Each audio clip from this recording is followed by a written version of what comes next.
my point is exactly that, Brad. Ang sinabi ko, point ko exactly.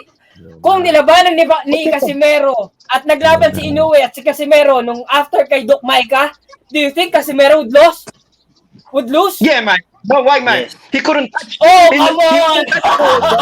He wouldn't touch Inoue, bro. He wouldn't touch Inoue, bro. Powercast Sports. If you're new here, don't forget to subscribe and hit the notification bell. This content is presented by Arena Plus, Astig sa Sports.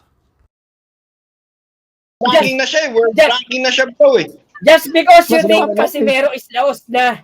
Ang masakit kasi sa atin, sinasabi nyo Casimero is laos na, hindi laos si Casimero. Kasi kayo na rin nagsabi, Regundo nga, tinalo ng tao on his best condition.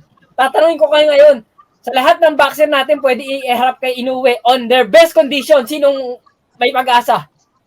Si Casimero lang. Wala.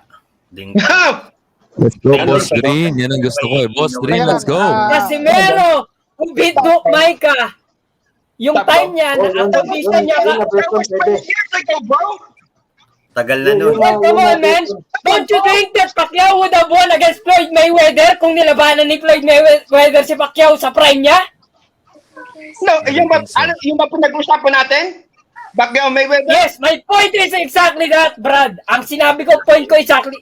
Kung nilabanan ni Casimero at naglaban si Inoue at si Casimero nung after kay Doc Micah, do you think Casimero would lose? Yeah, man. No, why, man? Yes. He couldn't touch. Oh, come on! He wouldn't touch Inoue, bro. He wouldn't touch Inoue, bro. You believe that? Do you think after? Eto, tatanungin kita. Kung naglaban si Pacquiao at si Mayweather, after Cotto, sa tingin mo matatalo si Pacquiao? All I'm saying is that I don't think so. You don't get the point, Brad. You don't get the point. The point is, you cannot tell. Drin, you cannot their tell. best years, best years nila, di ba? Ang best years nila is their peak. Let's say, peak Casimero is after Doc Micah. No? We cannot say na, Inoue, alam naman natin, after pa lang nung Briton, pinatawag na ni Casimero si Inoue. Di ba? Kaya nga natawag na turtle kasi he's backing Casimero. Let's not forget that, Brad. Sorry, bro. Excuse Green, ha? Kasi ganito lang din yan. Sabi mo nga, walang problema dati si Casimero and ano? Sabi mo nga, si Carl Harris Martin, masyado pang bata para iharap sa isang dabing kagaya ng number 3. Sa tingin ko naman, kaya talaga hindi hinirap ni Inoue si Casimero. Kasi si Casimero noon, talagang nasa prime years talaga si Casimero noon. And then yung side naman ni Inoue, parang si Carl James Martin lang din naman siguro yun. Kaya siguro gano'n. And then ngayon siguro, I think, no bro, they had the pandemic, nagkabaliktad yung sitwasyon. They had the pandemic. Ganun.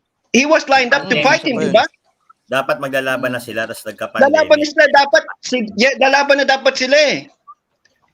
What do you guys say? Ready na sila lalaban that time, man.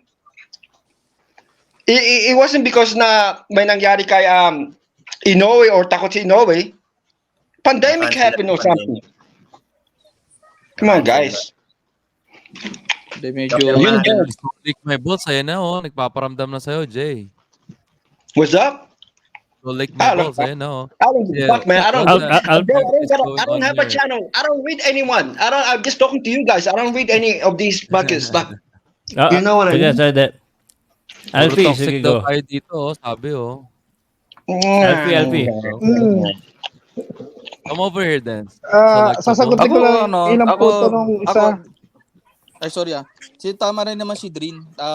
Yung best talaga ni Casimero. So for me talaga, yung best ni Casimero, tsaka yung Inoue Prime ngayon, yun talaga yung pinaka, tatingin ko yung, sabi nga ni Drin, can lang naman. So it doesn't mean absolute. So pwedeng maiharap talaga kay Inoue. So ako, yun lang nang tingin kong comment dyan. Yung Prime, yung best talaga ni Casimero ah.